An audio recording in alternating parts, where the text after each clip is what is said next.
बिस्मिल्लाहिर्रहमानिर्रहीम। अस्सलाम वालेकुम दोस्तों, उम्मीद है आप सब भाई ठीक ठाक खैर खैरियत से होंगे।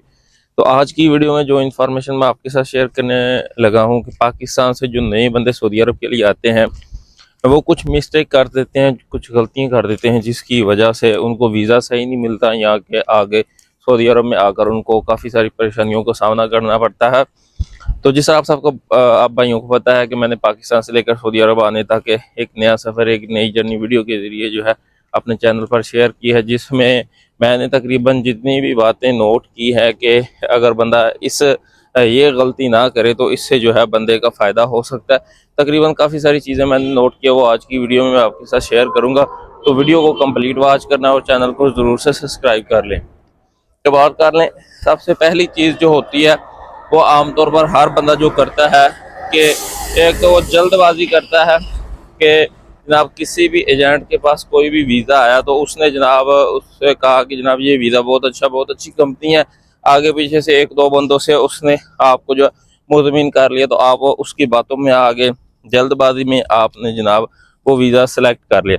एक सबसे पहली बात यह है कि जल्दबाजी नहीं करनी। हाँ, एक एजेंट आपको किसी भी कंपनी की ऐड वगैरह देता है या किसी भी कंपनी में काम देता है तो आपने सबसे पहले उससे ये बात करनी है कि मुझे आप जिस कंपनी में भेज रहे हैं 6 7 8 लाख पे लगा के मैंने जाना है, तो आपका उस कंपनी के साथ कांटेक्ट तो होगा उस कंपनी के साथ, या वहाँ पर जो बंदे काम कर रहे हैं वहाँ पर उनका कांटेक्ट, तो आपने उनसे रब्ता करना है। आप उस एजेंट से कहें कि मुझे भाई उस कंपनी में रब्ता कराएं, मुझे इस कंपनी की मुकम्मल डिटेल दें और वो कंपनी कहाँ पर है, सैलरी कैसी देती है, अच्छी है या नहीं अच्छी।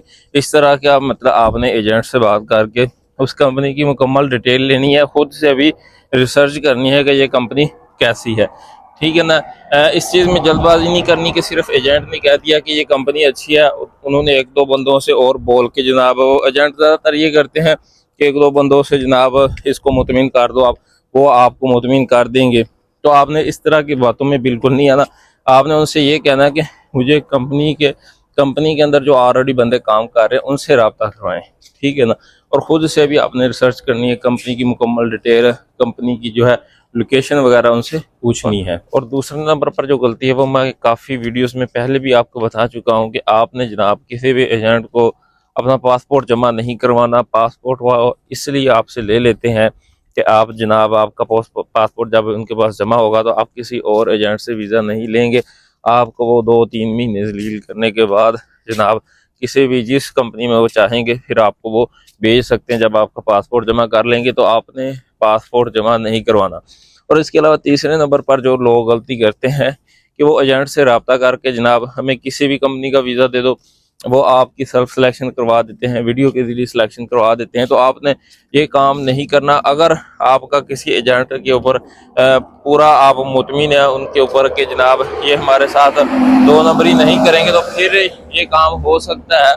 लेकिन अदरवाइज आपने कोशिश ये करनी है कि आपने ट्राई देकर जो है किसी भी कंपनी के अंदर अगर आपने आना है सऊदी अरब में, तो आपने ट्राई देकर अपनी ट्राई पास करवा के डेलीगेशन को फिर सिलेक्शन करवा के फिर आपने आना। उसका बेनिफिट आपको ये होगा कि जब आपका डेलीगेशन एक ट्राई लेगा ना, तो उसमें आपके साथ दो नंबरी नहीं हो सकती। आपको बिल्कुल उस कंपनी का वीज़ा मिलेगा और यहाँ पर उस कंपनी में काम भी होगा। जो बड़ी कंपनी होती हैं उनके ही डेलीगेशन जो है वो पाकिस्तान में जो है बंदे लेने के लिए जाते हैं, वरना अदरवाइज छोटी कंपनियां जिनमें काम थोड़ा बहुत हो और वो कंपनियां इतना एक्सपेंसिव या खर्चे वगैरह नहीं करती। इसके अलावा आप अगर ट्रांसपोर्ट कंपनी में सऊदी अरब में आ रहे हैं ना, तो आपने जो ओवर टाइम वाली कंपनी है ना, जिसमें वो आपको बताएंगे कि इसमें जनाब ओवर टाइम है, आपने ट्रांसपोर्ट में ट्रक चलाना, डायना चलाना या कोई भी गाड़ी चलानी है, तो आपको बताएंगे कि जनाब आपको ओवर टाइम मिलेगा, तो आपने उसमें नहीं आना। ट्रिप सिस्टम में आना है। ट्रिप सिस्टम में हमेशा सैलरी अच्छी बनती है। ओवर टाइम में आपका 8 घंटे ड्यूटी होगी या 10 घंटे ड्यूटी होगी। जब आप 10 घंटे ड्यूटी करेंगे तो दो घंटों का ओवर टाइम आपको कुछ भी नहीं मिलेगा। पहली बात तो ये है कि मेरी रिसर्च में जो आया है कि 10 घंटे ड्यूटी करने के बाद कंपनी में ओवर टाइम मिलता ही नहीं, खासतौर पर ट्रांसपोर्ट कंपनी में। ट्रांसपोर्ट में आना है तो ट्रिप सिस्टम जिसकी है, जिस कंपनी में ट्रिप सिस्टम है, आपने उस कंपनी में आना है। तो ये बेसिक बात है जिसके बारे में मैंने आपको आगाह करना था कि अगर आप पाकिस्तान से न्यू वीज़ा लेकर आ रहे हैं तो आपने इन बातों को अपने ज़हन में ज़रूर रखना है। अगर कोई भी एक बात आपके, ये जितनी भी बातें आज मैंने आपको बताई, अगर कोई भी एक बात आपके काम आ गई